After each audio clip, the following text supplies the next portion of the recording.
We are back here on the GSMC Chip Shot Football Podcast to talk about the last installment of our series, the biggest questions remaining across NFL divisions, going through each division and emphasizing some of the biggest questions that each of these teams in said divisions have to face leading into the 2024 season. We've gone through all of them, and now lastly, we're going to talk about the AFC West on today's show, going through all these teams, a couple of them sharing some of the same problems or some of the same questions going into this year. So we're going to talk about it. We're going to bring up the first team here being the Las Vegas Raiders. The Las Vegas Raiders, pretty much a quarterback battle between Aiden O'Connell and Gardner Minshew. So an obvious question, who will it be? Who will be their starting quarterback in 2024? Because this team I think got better just this year, at least on the offensive side of the ball, impacting greatly the success of whichever quarterback decides to start, right? You bring in Brock Bowers.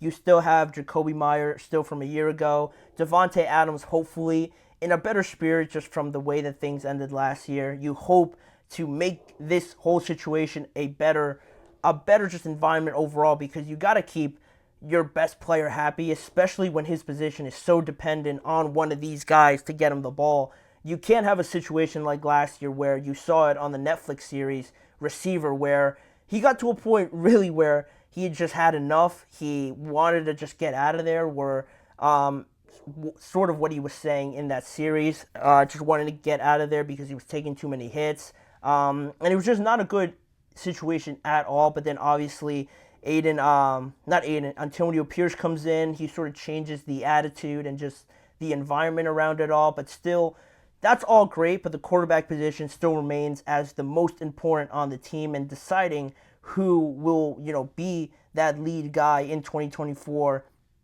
is going to be huge for them. Both of them played in their first preseason game last week. Aiden O'Connell going 7 for 9 for 76 yards, and Gardner Minshew a little bit more impressive, you could say, 6 for 12 for 117 yards and 1 touchdown. And there's positives, I think, with either one of these guys, because you look at Aiden O'Connell, he obviously has the familiarity from last year for the Raiders, that connection already somewhat there with Devontae Adams, so he has that going for him. But overall, you look at Gardner Minshew, and he has, the veteran experience, being in different systems, and having that exposure to being the starter or being the backup and then coming in. Which one would you rather have at this point in their careers? And what's funny about this whole situation, me thinking that it was going to be something that was going to be played out throughout definitely the last preseason week. Antonio Pierce came out actually recently and said that they hope to have a decision, and not even hope, they expect to have a decision on who their starting quarterback will be after this week's preseason game. So I don't know if they play on Sunday or Saturday, but regardless, after this weekend, Antonio Pierce expects to know who the starting quarterback will be, and not really focusing too much on the preseason. Now, whether or not he decides to reveal that information next week at some point, he can do that, or he could just keep us in a mystery up until the third preseason game, where we're going to have a good idea of who it'll be, because usually teams decide to rest their starters for that last week. So if it's Aiden O'Connell or Gardner Minshew starting in the last preseason game, you could probably be assured that the other one is probably going to be the starting quarterback if Antonio Pierce doesn't just come out and say it. So a decision is coming earlier than I thought. There is some good with both of them. I'm very interested to see who they go with, and it's going to be huge. It's going to be huge just because you need better results this year to have that faith in this project that Antonio Pierce has going for him with the Las Vegas Raiders. But moving on to the next team to talk about, exact same situation, the Denver Broncos. A little bit different. Ken Bo Nix, pretty much the set backup, I think, at this point. Can he do enough to take that starting job from Jarrett Stidham? It's not too 50-50 like it is with Aiden and Gardner, I don't think.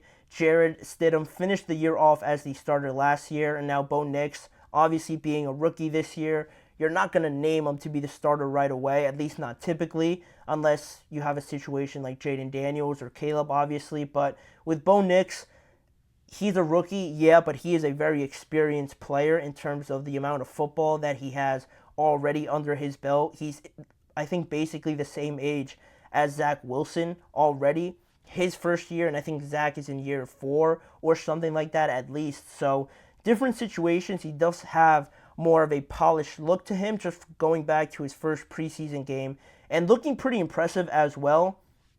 I do have the stats. He went 15 for 21 for 125 yards and that touchdown.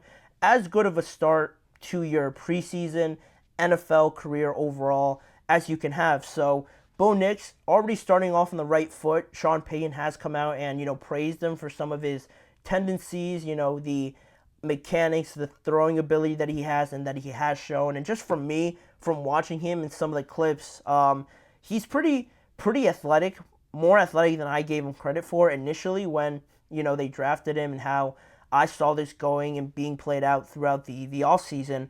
That surprised me, and just overall his arm, the different throwing angles that we saw in that game as well were a good sight to see from Bo Nix, but that's only the preseason. Can he do enough to take the job from Jarrett Stidham? Jarrett hasn't necessarily been great. I think he threw a pretty wild interception in the first game, if I'm not mistaken, but I'm sure he's going to play more in the next game. I'm sure Bo Nix is going to be out there as well, so we're going to get a better understanding of it after this next preseason game, and I don't think it'll be like the Raiders where they're going to have an answer already. This quarterback battle, even though it might be a little bit more set, I think it'll carry on until the third week, and maybe if Bo Nix has another performance like he did in the first week, then it'll put a little bit more pressure on it, and we could have a closer decision come the days after the third week of preseason. So that's where it stands right now. Bo Nix kind of chomping at the bit here a little bit. That competition is certainly open as well. Jarrett Stidham, the presumed starter right now, but don't be surprised if Bo Nix makes it a lot closer after this weekend. But the next team I want to mention is the Kansas City Chiefs. And looking at their wide receiver room, what will the wide receiver room sort of be like, ideally, for the Chiefs team? Just because they've definitely improved on who's in that room, right? Last year, I couldn't name you too many guys that they had. Sky Moore, Mecole Hardman, Rashee Rice were the 3 main ones that I could bring up. And you saw it in the struggles that they had, that this offense, that Patrick Mahomes didn't have the level of regular season that they typically have. You saw it in the player rankings as well. To have Patrick Mahomes ranked at 4th was pretty surprising, but also you look at the season that he had, and some people could point to the fact that this offense certainly struggled at some points in the regular season, or at least more so than they typically do, for a lack of talent at that receiver spot. But they definitely did a good job of improving that this year, bringing in the guy that you see on your screen, Xavier Worthy, bringing in Marquise Brown, having another year with Rashee Rice after impressing last year. It's looking like a more balanced, well-shaped room, but the issue that I see, getting in the way of this Chiefs team and this wide receiver room is all the other factors that might affect when we see this wide receiver group at its maximum potential. And by that I mean, you look at a guy like Marquise Brown already being a doubt to start in that week one matchup against the Baltimore Ravens. So right off the bat, you might not have one of your main playmakers out there against one of the better teams, a direct rival pretty much in your conference. And then you also look at how quickly Xavier Worthy can sort of become comfortable, find his footing in the NFL, and start to become a real, reliable weapon for Patrick Mahomes, because we're going to see some struggles, we're going to see some learning curves with Xavier Worthy like we see with everybody, with every other rookie as well. So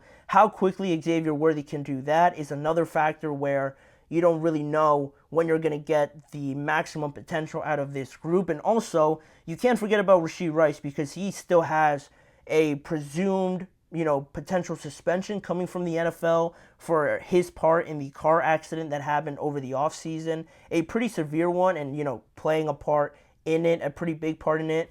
When is that going to happen? When are they going to announce it? And how long is that going to be? How does that affect his ability to contribute this offseason? You have all those things circulating around this wide receiver room where You don't know at what point, how early, how late, and the level of chemistry that you could have among all these guys at the same time. You just don't know when that moment will come. So that's really where my curiosity lies with the Chiefs. Trying to figure that out will certainly be beneficial, but knowing this Chiefs team, you'd almost be a fool to doubt them in any sort of circumstance. It's just a matter of really when, not if, this wide receiver group gets in rhythm. So we're going to keep an eye out for that. But the last thing I'd mention here just quickly is the Los Angeles Chargers. When will or how quickly can they get this new offense basically to work? Because they obviously shook up the entire thing this year, getting rid of Keenan Allen. Mike Williams is now also gone. Austin Eckler's gone. And you bring in this new identity with Jim Harbaugh, a run-first offense, prioritizing the offensive line, becoming a lot nastier, a lot meaner, and basing the passing game off of that. The success that you have up front and just how, successful that can be early on for this Chargers team is going to be huge. Already, not off to a great look in the preseason.